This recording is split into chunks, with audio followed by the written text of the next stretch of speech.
We'll just start with a brief prayer.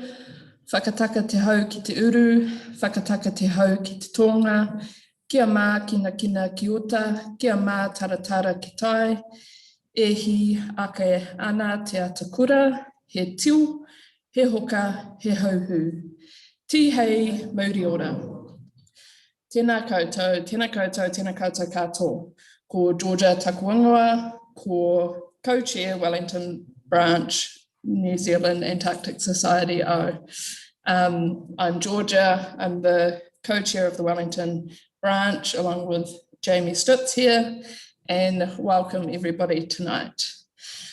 It was a very close thing, so I very much appreciate you guys joining us again for this delayed and rescheduled event, but we're 1 month past, so I think that date still works. I'm just going to crack on with a quick safety video. Thank you for watching. Your safety is very important to us. We hope you enjoy the event. And possibly more importantly, the men's toilets are directly behind you and the females' toilets are just down the corridor.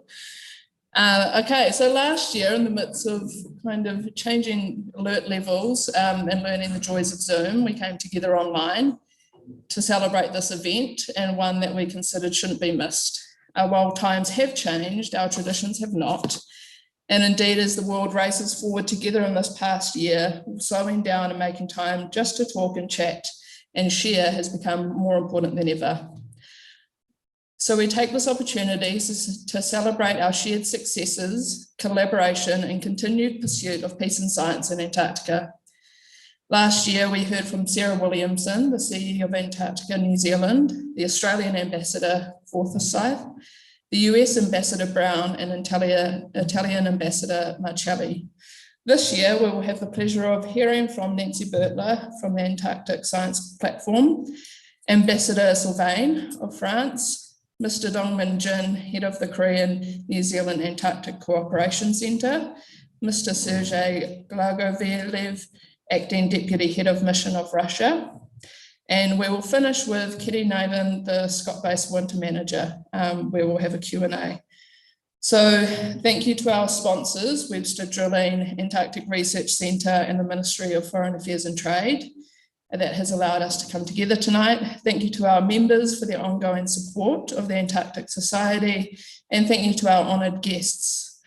And also thank you to our branch committee for the hard work to organise this. I did just want to take this opportunity to note that also on the front bench as you walked in, there's a copy of our most recent issue of Antarctica, which has been, the Society has been running since 1956. And the members will be receiving the next issue of that next month. So if you want another copy of that, please sign on. Just take one of those pamphlets and you'll find the directions to become a member. And I also wanted to note that we've been discussing kind of how we can get together more often and more benefit than standing around drinking, although that's fun. So I just want to let the ambassadors know that we're planning to have a kind of science morning at GNS Science to invite you along to visit our ice core facility. And those details are very kind of in the mix at the moment, but we will, you'll be hearing from me again. Okay, that's enough from me. I'd like to invite Peter Barrett to come and talk. I'm sorry, there you are, to give the royal toast. Yeah, thanks very much, Georgia. Kia ora, ladies and gentlemen. It's my honour this evening as patron of the Antarctic Society to begin the toasts. Please ensure that you have a full glass. This is very important. It's worth recalling that the first midwinter celebration in Antarctica was unplanned. It was in 1898 and it was a ship that got stuck in the ice. But most subsequent celebrations have been much anticipated and even shared with Antarcticans around the world. But I thought a brief reminder of the origin and purpose of this key feature of midwinter midwinter evenings, the toasting, history says that it began with sacrificial libations in Greek times. Blood or wine was offered to the gods in exchange for a wish or a prayer for health. Today, it's more about good wine and good health. As to the clinking of glasses, which is pretty important, the Farmer's Almanac, which was founded in 1818 in the United States, a good source of information, advises that this clinking of the glasses has a purpose. It enhances the senses. And they also talked about touching of glasses as the coming together of friends for a communal celebration, which is really what we're doing this evening. But we begin now with the first toast in the tradition of toasting, and it's to the head of state. Tonight's case, it's New Zealand, because that's where we are. So please take your glasses and stand with me for the loyal toast, ladies and gentlemen, to the Queen of New Zealand. Queen of New Zealand.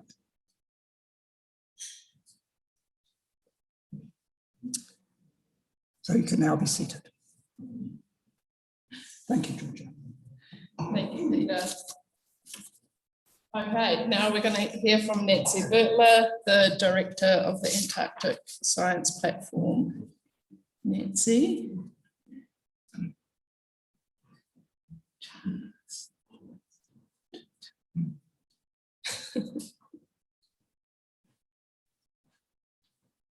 Thank you, Georgia. Tēnā koutou katoa, ko Nancy Bertler, tōko ingoa. It's a real pleasure to be here today, and thank you to the chairs, Georgia and Jamie, for inviting me to speak on behalf of the Antarctic Science Platform. The Antarctic Science Platform is an investment from the Ministry of, it's an investment from MB in a collaboration with NFIT. And it's a $49 million investment to focus the science community in New Zealand to really work on how Antarctica will respond in a warming world and what the global implications are. It's a really exciting time for science, and it's even more exciting for science in Antarctica. In New Zealand, we just have had approval from Treasury for the rebuild of Scott Base. We're seeing the draft of our new Science and Southern Ocean, Antarctic and Southern Ocean strategy for public consultation. And we also have the science community reveled around to really identify key priorities along with our international partners.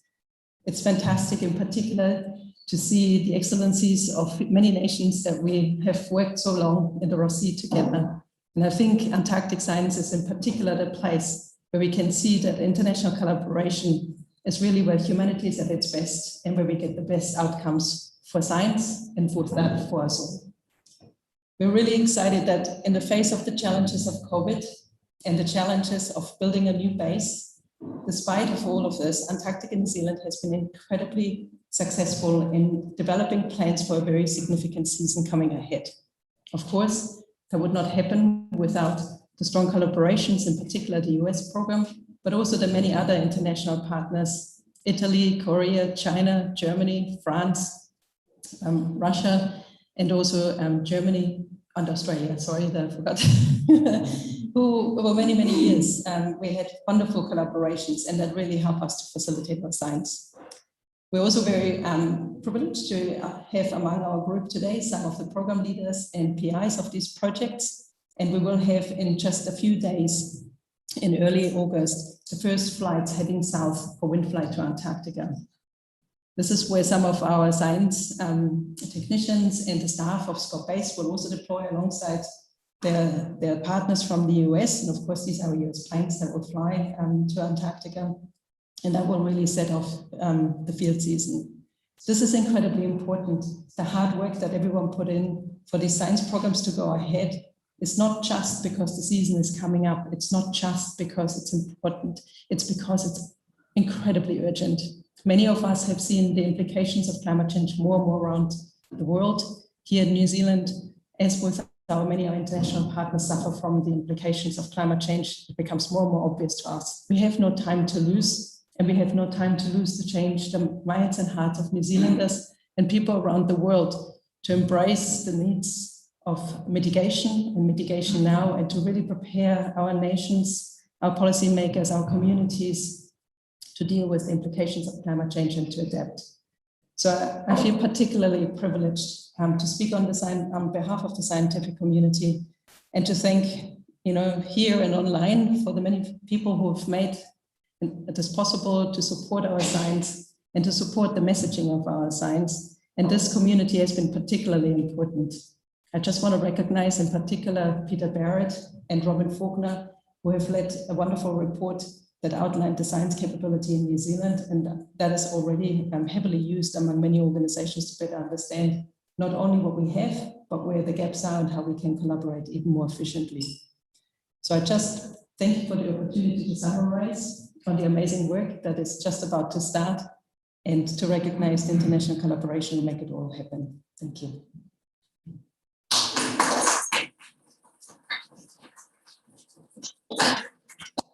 Thank you very much, Nancy. Taking that message home, how we change the hearts and minds of New Zealanders in regards to this urgency of the problem that we're facing with climate change.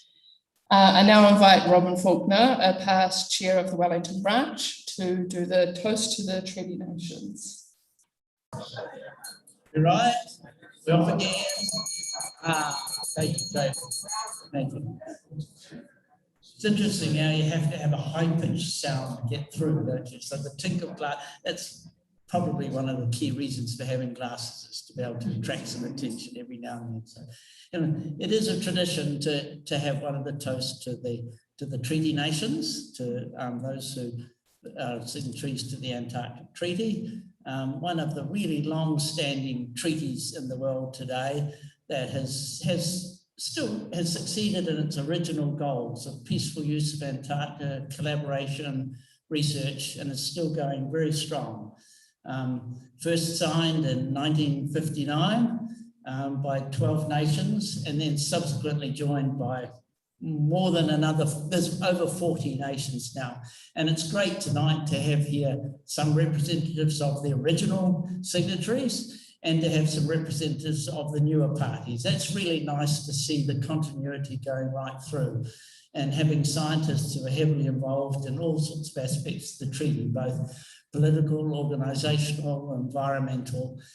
It's a great treaty that is quite special in that it stands in its own right. It's not part of the United Nations network. It's very special, and it has done a great thing for Antarctica and the southern oceans, all the area south of 60 South, and indirectly for all the nations involved in it, which are now well over 40, so, and thousands of scientists. So if you could raise your glasses to the Treaty Nations.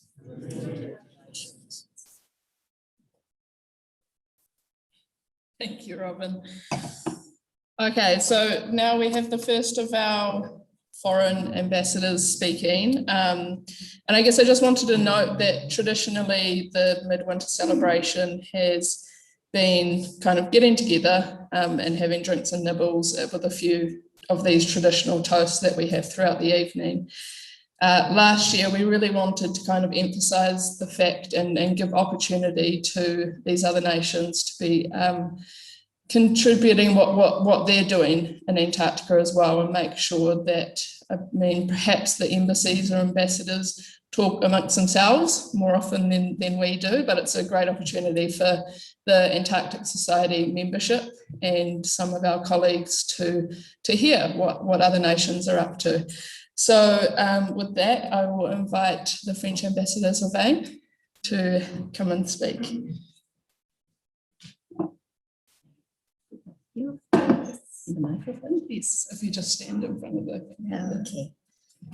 Thank you, Georgia, and kia ora, and good evening. And my team told me you have to be short, so it won't be a maiden speech that I hope you were expecting. But I'm very happy to be here tonight. I think it's a wonderful, wonderful work that the Antarctic Society is doing. And I think, I see some familiar faces here, colleagues and of people that I have met already in the context of Antarctica. So just maybe a few points very shortly to say that France, as has been recalled, has long been aware of the importance of Antarctica. We have one of the longest and the most involved history in Antarctica, from the earliest days of exploration to the present day. We have been at the forefront of the Antarctic research, and we were one of the very first nations to sign the Antarctic Treaty in 1961. Last month, we were honored to host the 43rd Antarctic Treaty Consultative Meeting. It was supposed to be a big gathering in Paris, and of course, because of that word pandemic, we had to split 50-50. So we had a few delegations in Paris. That was nice. And we had another part of the delegation from on virtual mode. But the most important is that the day of the 60th anniversary of the entry into force of the Antarctica Treaty, that is to say the 23rd of June 1961, 23rd of June 2021, a declaration reaffirming the commitments of the consultative parties to the principles and the objectives of this treaty has been adopted. That is to say, what really makes the Treaty of Antarctica. And we think that these are very important decisions. The fate we reserve to Antarctica today determines the fate of the world for tomorrow. The scientific community is indeed unanimous, all of them, that Antarctica is fundamental to the Earth's climate and ocean systems, and that its preservation is an essential part of the fight against climate change, as has been just recalled by the previous speaker. So our national Antarctic program is led by the Institut Polaire Français Paul-Émile Victor, from the name of one of the explorers. It's called IPEV, I-P-E-V. And last year, the French government allocated around 30 million euros to the French National Antarctic Program, about 20 million, a little less than 20 million for scientific, technical, and logistical polar activities, because expeditions or regular visit to Antarctica are quite an investment, I have to say, and about 10 million for oceanography. I was privileged to welcome our Minister for Research at the very beginning of 2020, since ages ago.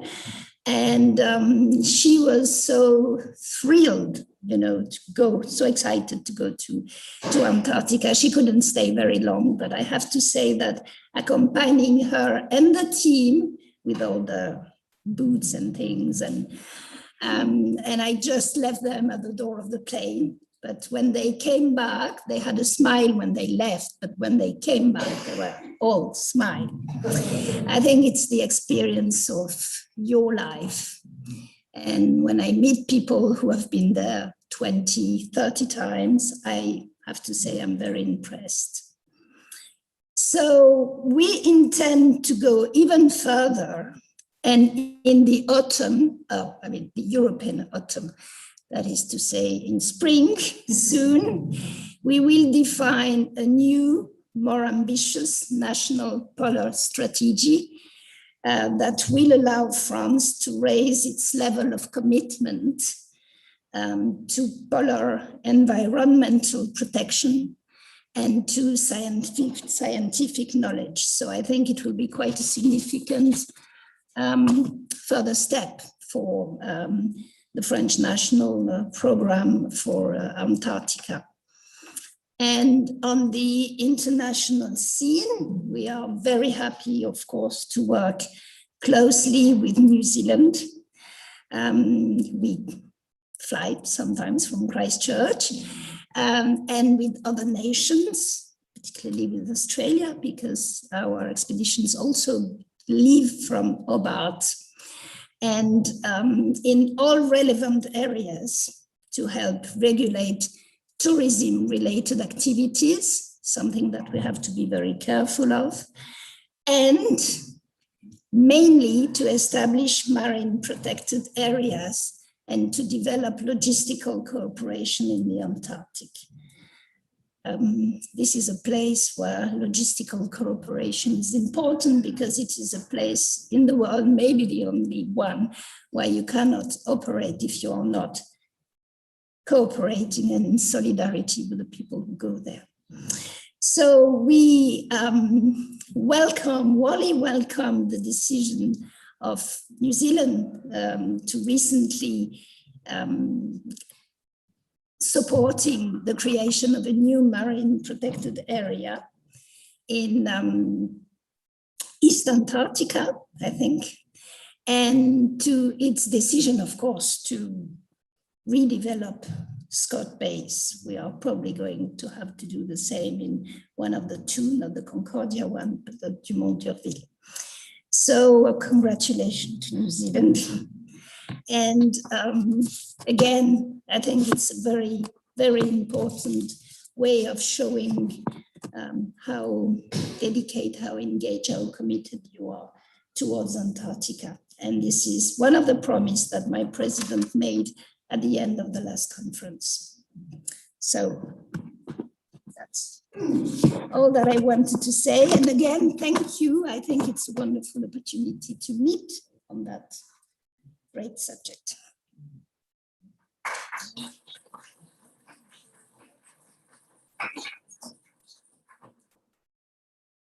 Well, thanks for that.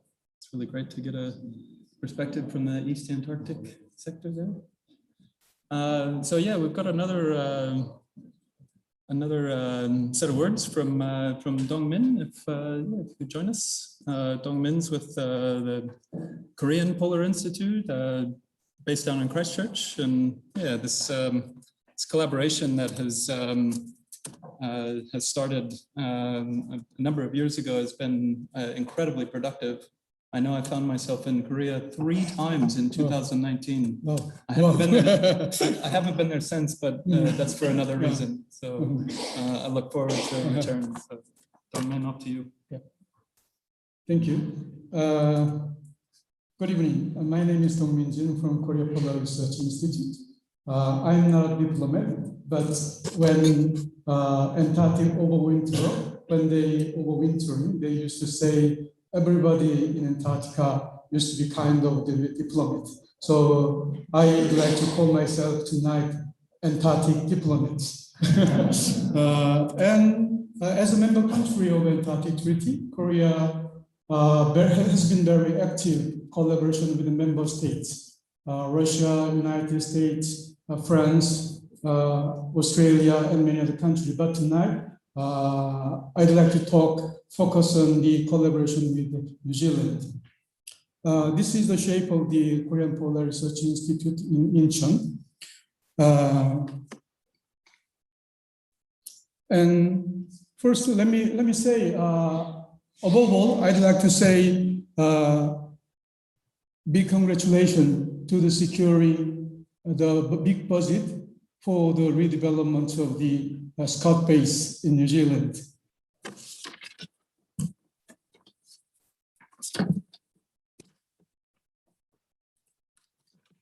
Since Korean ice-breaking research vessel Arawan sailed in the ports of Wellington in January 2010, the collaborative relation between two countries has been enhanced very rapidly.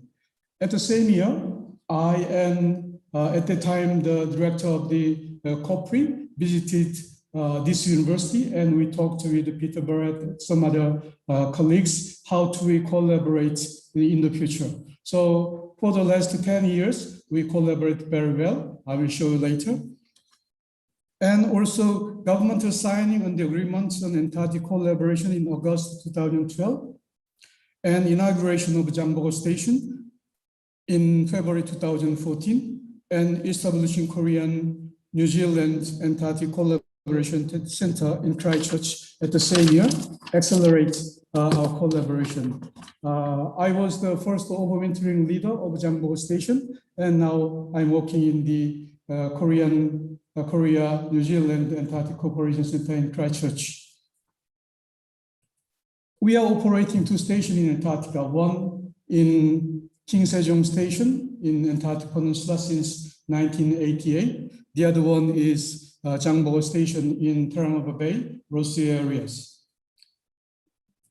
This is the shape of the King Sejong Station recent picture.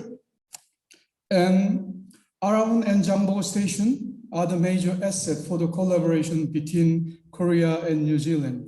Since Araon had commenced in 2010, every season she conducted Antarctic research and logistic cruise based at Christchurch, except last season. This was the first time in 2010 at Christchurch. She usually did many research work in the Ross Sea areas almost every season. This is the picture of the Jambogo Station. In Jambogo Station, scientists can research from the space to the bottom of the ocean and life. Of course, climate change is a major topic our Korean scientists have interested in. What we are doing. And recently, in the New Zealand science program poster, I could find 4 Korean participation, such as new flow roll for the ice sheet. I think some big partner is the University of Waikato and also NIWA and some other universities. And also, in corporate project list, I could find more cooperative projects with New Zealand, especially with the University of Waikato, GNS, University of Victoria, and University of Otago. They are the major participants of the Antarctic Platform Program of New Zealand.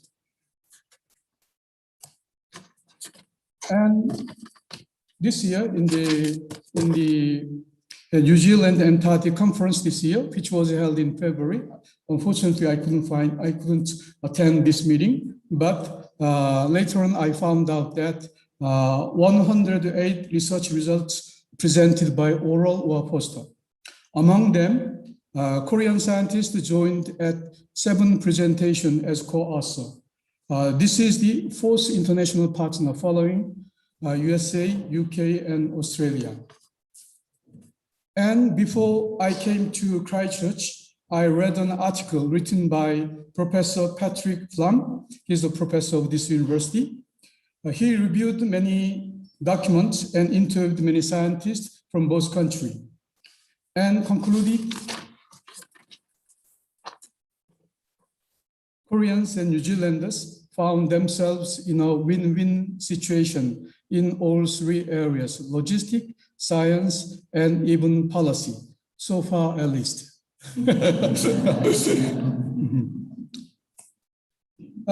In the unexpected and unprecedented COVID-19 situation, we had to minimize our Antarctic activity last season. Even Araon stopped over at Littleton in Christchurch on her way to Antarctica. There is no disembarkation or embarkation.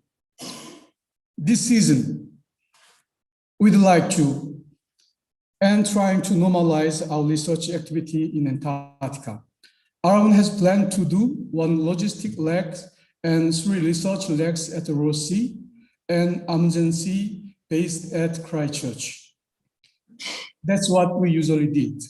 And some Kiwi scientists will join our program and to visit our Jambogo Station. That also we used to do. To facilitate our plan, we had to secure MIQ in Christchurch. Antarctic Gateway. But your Ministry of Foreign Affairs, helping us very much up to now. We are thank you. We are appreciate so much on that. Korea has a plan to upgrade the logistic capacity of Jangbogo Station with building additional garage and helicopter hangar coming next season for 2 years.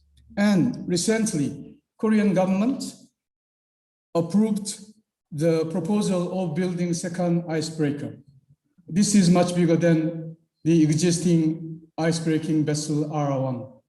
Of course, in the beginning, she will focus on the Arctic research, but 2 icebreaking research vessels means more ship time in Antarctica. That means also there are more capability or chance, opportunity to collaboration each other. Most of you might have an opportunity to see these magnificent pictures. Research vessel facing the huge barrier of the ice sheet and emperor penguins huddling each other in the Antarctic blizzard or katabatic wind. These pictures reminds us Antarctic Treaty saying freedom of scientific investigation in Antarctica and cooperation shall be continued. I hope our collaboration in Antarctica between Korea and New Zealand, of course, with other Antarctic Treaty nations, shall be strengthened in this latter severe and harsh COVID situation. Lastly, I'd like to share with you the midwinter greeting card from 2 Korean stations. It's a little bit late, but I wish all overwinter in Antarctica do safe and successful life during the rest of their overwintering. Thanks for your attention.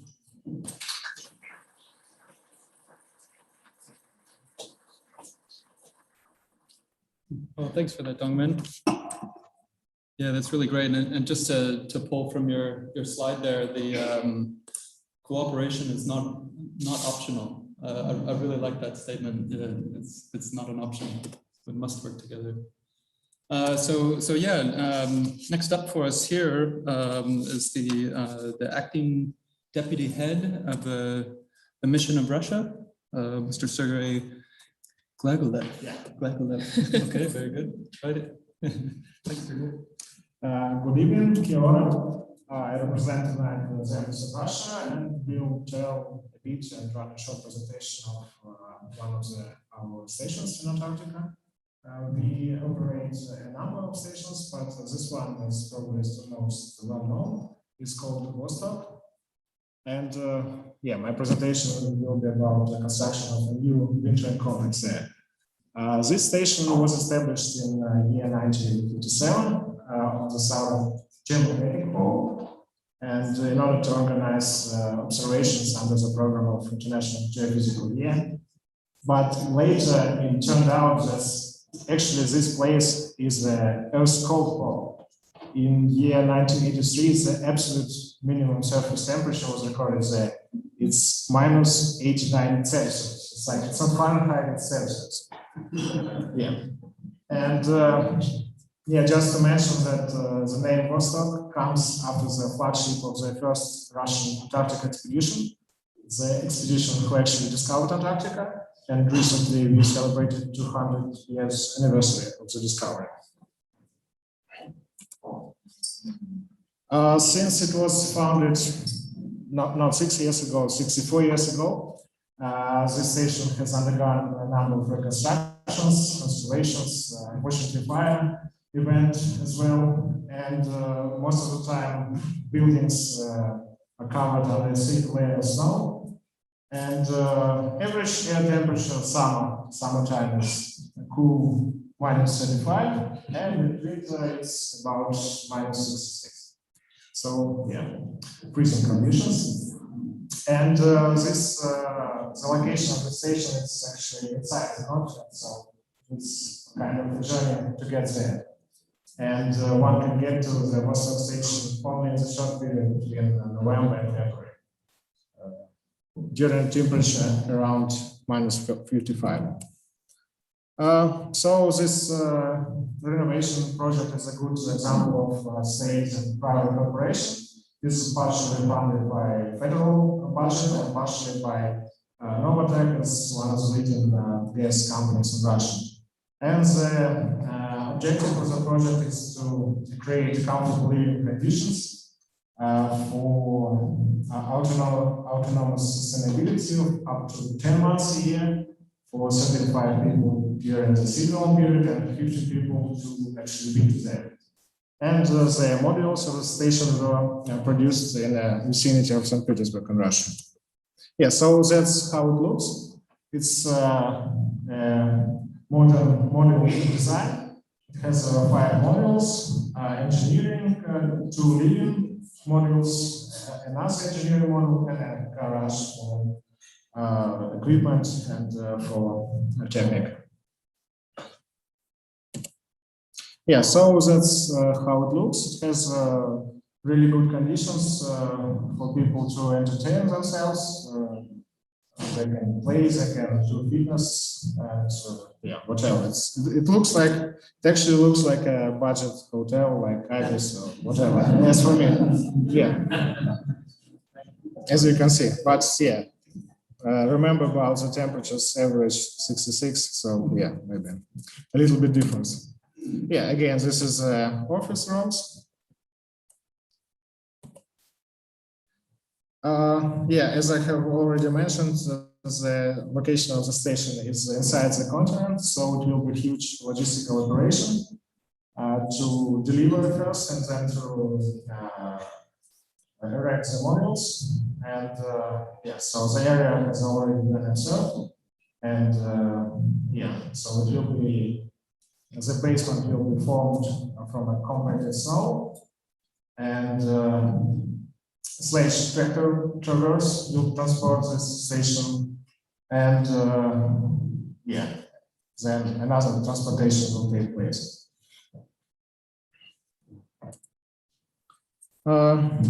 Yeah, another bunch of photos. Oh, even a sauna. I haven't noticed that. Okay, not bad. Yeah, yeah. Another example, like a hotel, almost. Well, it was supposed to be delivered last year, but due to logistical problems, it was cancelled. So probably this season will be delivered by container ship, nuclear powered. So it will deliver straight away from St. Petersburg to Antarctic continent. And then it will be unloading of cargo, temporary structures, and then delivery installation. And yeah, modules step by step. Start of operation, it was supposed to be 2024. Because of the delay last year, maybe it will be a year later, but anyway, it will be mid-20s. Yeah, again, this huge logistical operation ahead will be carried out by this tractor traverse, about 1,400 kilometers. And yeah, so it is planned to use 38 rail tracks and maybe also challenging tractors, so a lot of equipment will go in there. And it's like, yeah, it is like horses, one by one, like instead of horses, it's these powerful machines. I really hate to break up such a good conversation. That was quite an eruption of good conversation there. So hopefully we can keep that going after. Yeah, for now, I would like to bring the branch chair for the Auckland branch of the New Zealand Antarctic Society, Robin, on with us. And she'll be giving us the toast to present party. Thank you, Jamie, and the Wellington Committee. So I'd like to thank the present wintering over party who are enduring the darkness and the cold and isolation in order to keep the Scott Basin and its projects operating. So everybody, please raise your glass and toast to the present parties. Thank you. Thanks, team.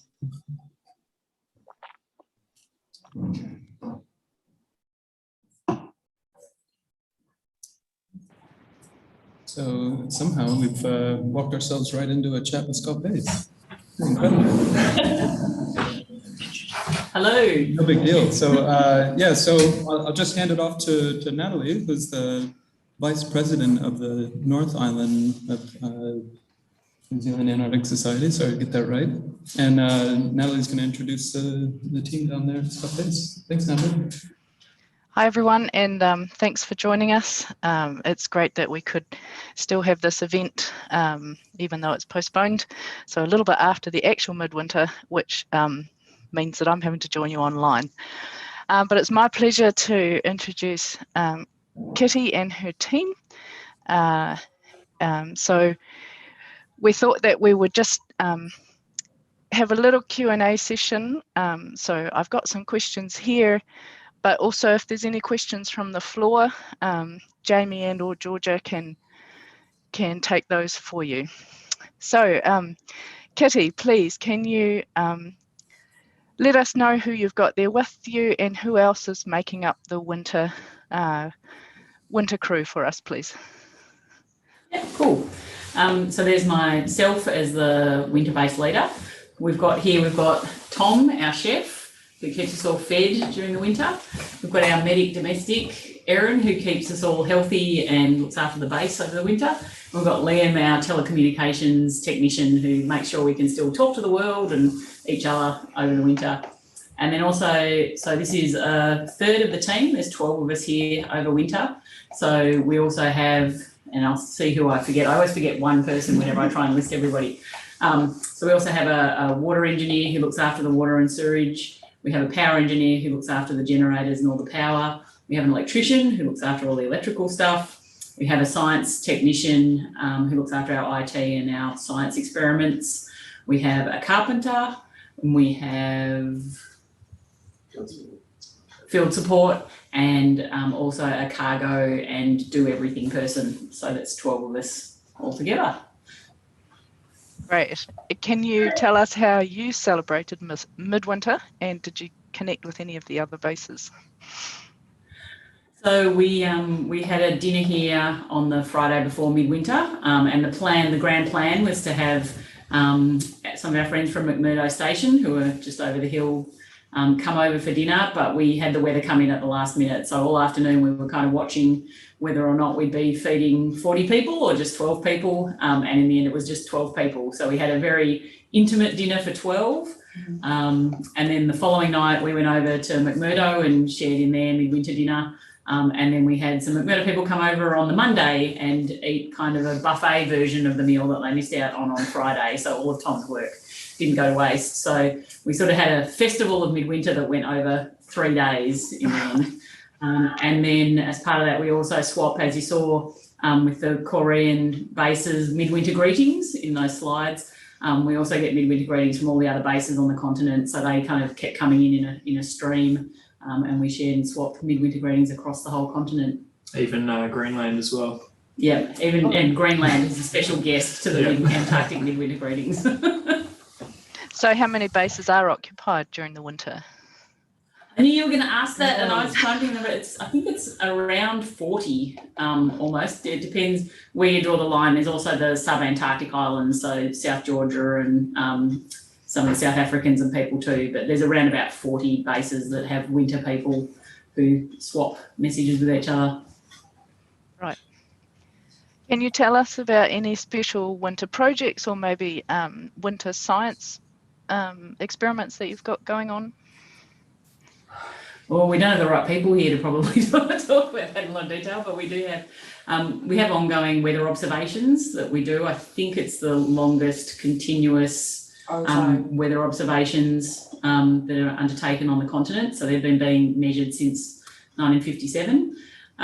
So we have those going on. We also have various observations that are done around ozone and atmospheric and ionospheric experiments that are constantly monitoring everything going on around here that feeds data back to New Zealand. And then we have various other bits and pieces that we do. So shortly we'll be going out and putting out a probe into the sea ice. So the sea ice blew out in February. It's now formed enough that we're just starting to plot a route out to where we'll be able to put those sea ice probes in that are measuring the depth of the ice and the water underneath. That's great. I'll be part of the team that's taking that out come summer. So I'm looking forward to hearing if that's gone in. Yeah. We're almost there. We're halfway to the spot. We just need to wait for the weather to get all the way out there. Awesome. Yeah. And I hear that the ice is pretty good this year. So It's looking pretty good. So very consistent. Fingers crossed that we don't get some massive storms that blow it all away. And what about projects on base? Have you got some winter projects? Yep, so we always have a sort of a collection of things that we're doing, because over winter we do all the maintenance that you don't have time to do during the summer, or when you've got to shut systems down that you can't turn off during the summer. So we've done some things like put in some new big garage doors in our mechanics workshop. We're doing some work on the UV plant in the water treatment area. They're probably a couple of the big ones, and then we just have lots of major servicing of generators and other pieces of equipment, as well as all the day-to-day, just keeping everything ticking over. And then also during the winter we do the big deep clean of the base too, where we turn over every rock and clean out in every corner and get it all spick and span for the summer. Excellent. Jamie, do you have any questions from the floor there for Kitty and her team? Well, we're trying to get folks warmed up here, but it's pretty shy. So we're, I think Nancy's got a question there. But in the meantime, I do have one. One thing that's always so impressive to me is the skill in crafting and just making things from extra things that are hanging around. It seems like a really Kiwi thing, but also it happens quite a lot in Antarctica. The four of you there, any projects on? Anything? What are you guys working on? I mean, don't talk about any gifts, but is there anything you guys are crafting? Anything? We haven't been a particularly crafty bunch this year, but we've there's quite a few people. There's an event being held next Sunday at McMurdo called the Pinewood Derby, which is a really big thing in, I think, scouting circles in America, where you basically get a block of pine wood and 4 wheels and you turn it into a car of some ilk. So the competition's on next Sunday. And at the moment, I think out of the 12 of us, 6 of us are maybe crafting our cars so decorating them and sanding them back, and some people are getting very serious about their weight distribution. So there's usually things like that. And last weekend we had mini golf too. So people were crafting their mini golf holes around the base and what the obstacles would be to kick a golf ball around. So there's sort of a lot of ongoing projects, but nobody's really, built a coffee table or anything like that. Not so much. Just the shape. Yeah. Well, thanks for that. Yeah, Kira's got base. This is Nancy Berger. It's really great to see you. Oh, I don't know. We had a lovely. Jamie, get Nancy to come round, otherwise we can't hear her. Just come on up to the. That's all good. And then they can see you, so that's all good. Great. If you want. This one? Okay. Kira's got base. It's really great to see you. Looks like quite comfortable where you guys are. We had a really lovely chat at Antarctica, New Zealand the other day, where they told us about some work from NIWA and also some science technicians of past seasons, where they collated data and they looked at the trend of temperatures in Antarctica and the Ross Sea in particular.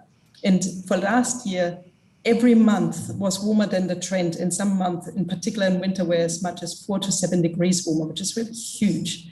And at the same time, a nice paper just came out that also showed from the data that Scott Base collected at arrival's height that the stratosphere had warmed in a warming event in 2018 by 50 degrees. That's 50, which just blows me away.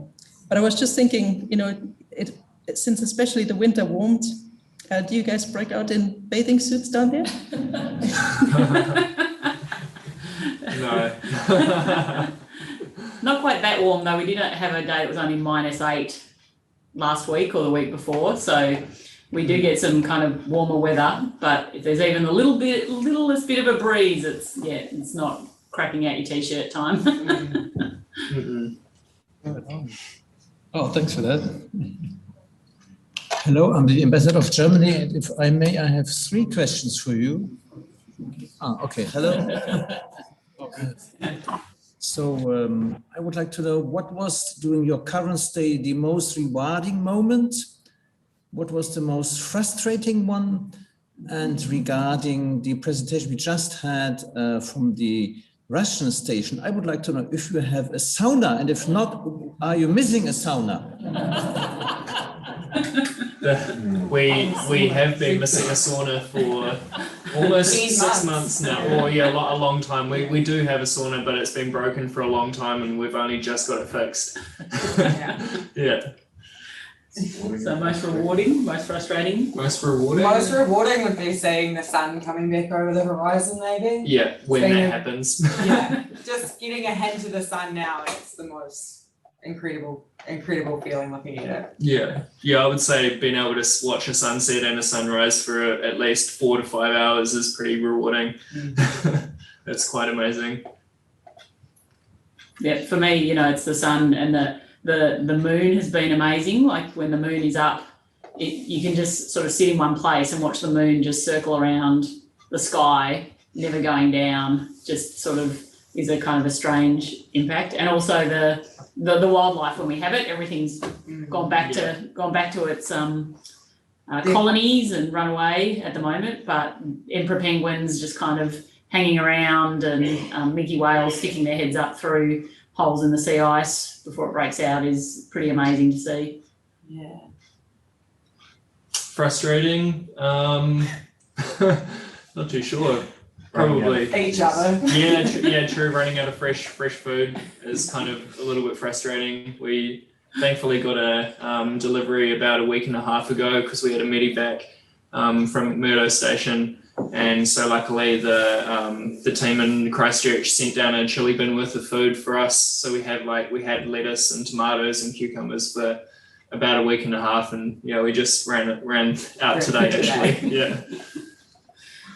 I think the most frustrating or challenging thing most people have to work with at this point in the season is that they've been doing the same kind of jobs for a long time. Like we've pretty much all been here since last October, and in the kind of the winter routine, if you like, since March. So people really do start to feel like, is today, or is today yesterday, or is today tomorrow? Because all the days do just start to kind of blend in when you're doing similar kind of jobs and similar checks and things every day. So I think some people find that a bit frustrating on occasion. So it's a challenge to try and mix things up. Yeah. Right on. Anyone else? Any questions for the team? What are you missing most? I hate to do this to you because, you know, you gotta stay in the mind. I mean, kind of obvious, but you know, trees, grass, rain, soil, rain, yeah, dogs. Colour. We've got heat out here, so Yeah, I think there's a lot of missing of dogs that goes on. Yeah. Children's an interesting one as well, you know. Well, is there anything we can do for you here?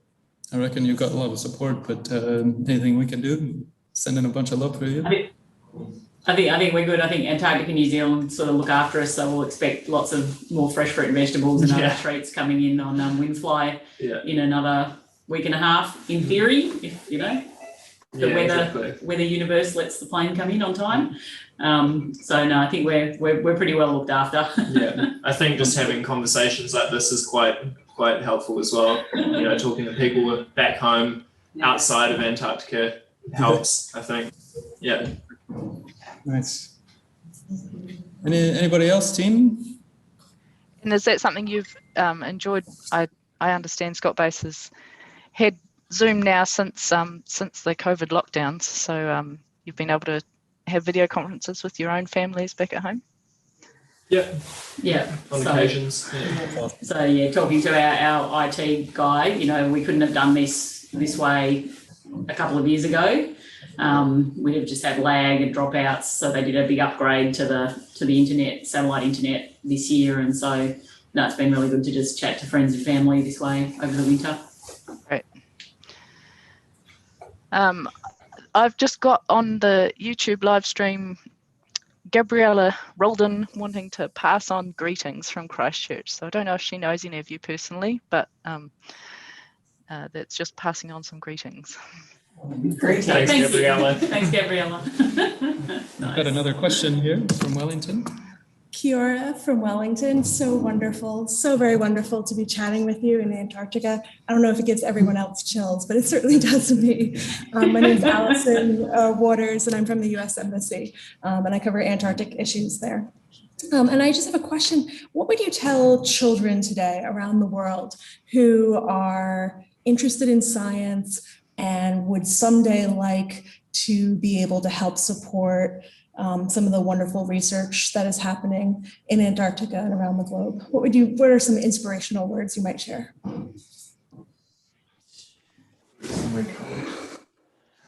What was that? Work somewhere cold. Liam saying work somewhere cold. I don't know if you can hear that. Some inspirational things. I'd say inspirational words regarding supporting science is that can happen like in your own backyard. It's the smallest things you do at home which support what we do down here and which support saving the planet and all of the climate change kind of game of that is, yeah, it's the really small stuff that the individuals do. And starting as a kid, you've got the opportunity for the rest of your life to make a huge difference, I suppose. Mm-hmm. And the opportunity is there to come down here. Mm-hmm. Yeah. Yeah, there's a huge opportunity to come down here, at least for the Kiwi base of, like I came down as a cleaner my first season, and then there's obviously the science side of it, but it's all supporting that science to happen. Mm-hmm. Fantastic. Yeah, so I guess not just scientists, anyone can come down here if they decide that they want to, which is a nice comforting thing, As a chef, I never would have thought I would be able to come down to Antarctica and live here for a year, So it's an amazing thing, I think. And I think that's the thing, we're all very conscious that we're down here keeping this base going to support the science that it makes happen and facilitates. So for anybody who wants to, either a little kid who wants to become a scientist or just wants to help out with the science, there's so many opportunities to do that because we need all this infrastructure here to make it happen. Like I said, I'm not the person to talk about science, I'm not the science brain, but I know that everything we're fixing, everything we put, every sea ice probe we take out is collecting that really important information that's really important to the whole world. So yeah, same team, eh? Yeah, so and from a scientist point of view, we really appreciate the work that you guys put in, especially being away from family and home over winter, but throughout the summer as well. That seems like a nice point to hand over to you, Kitty, to lead the toast that recognises our history in Antarctica. Yep. So people have been wintering over, on and off in Antarctica for over 120 years. They've been doing it here at Scott Base for the last 65. So there's always been a continuous presence of New Zealand at Scott Base since it was established. We've come a long way. We had our salmon and our kumara soup and everything at our midwinter dinner to celebrate. We've come a long way from the likes of Scott and Shackleton eating penguin patties and seal cutlets and stew made from Bovril sledging rations. But, to all the people over midwinter, it brings everybody together on this continent. It's the one thing we all have in common in terms of sharing a celebration. All countries have their different cultural celebrations, but midwinter is where everybody comes together in Antarctica to celebrate that day. We're now a month closer to the sun coming up, so that's nice. But it does mark that turning point too, where everybody's getting more sunshine and closer to heading home. So midwinter to everybody who's wintered over in Antarctica in the last 120 odd years and the last 65 at Scott Base, either once or many, many times, to past parties. Cheers. Past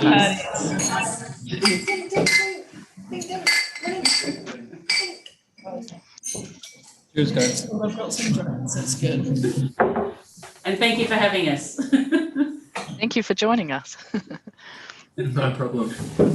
Right on. Yeah, so hey, I'm just going to bring us to a close here, but hopefully we can keep conversation going. I think we've cultivated a lot of really nice stuff here, so let's not let that go away. And just in an effort to connect us, a bit more tangibly, I'm a geologist, so in order for me to be comfortable, I've got to have a rock. And this one's from the Upper Bird Glacier. So these guys supported my team to get down 2019-20. So we snuck down just before everything went upside down. And this one here, it just keeps us company. So anybody wants to get a feel, get right into it, and just because we're staying on top of things there. So, hey, I just want to pass a huge thanks to everybody here, everybody for joining us here, everyone online, Natalie, the team at Scott Base, Robin, everyone online, everyone here. I'd particularly like to thank our sponsors, the Antarctic Research Center, Webster's Drilling, and MFAT as well, for their generous contributions to allow us to gather and enjoy some kai and some drinks. The members, obviously the diplomats and ambassadors that have joined us today, all the guests, and everybody at home. And just some kind of parting words here. Winter is an interesting time that is a good time for introspection. But it's also a good time to look forward, particularly from the team at Scott Base that are quite excited to see the sun again. So a lot of positives coming on the horizon. But we also have challenges to look forward to. And so as we've kind of alluded to a few times today, we've got this little pandemic thing that keeps kind of coming around, but I think there's some positives there. And I think it shows us that when we do work together, some pretty amazing things can happen. And I think that's the overall theme of Antarctica for me, is that, much like Dong Min's slide said, it's not optional. You have to. So if you want to get anything done, you got to have friends. That's really, really special. So, let's see here. What else did I have to say? So, basically, if we just kind of utilize this Antarctic Treaty System that we've referenced quite a few times, I think we can continue this work. I think we can continue working really closely together, but also in in our efforts for guardianship, as well as cooperation and ultimately discovery. Some of the great scientific discoveries that we've had. So just a big thanks to everybody, and that's us for now. Thanks.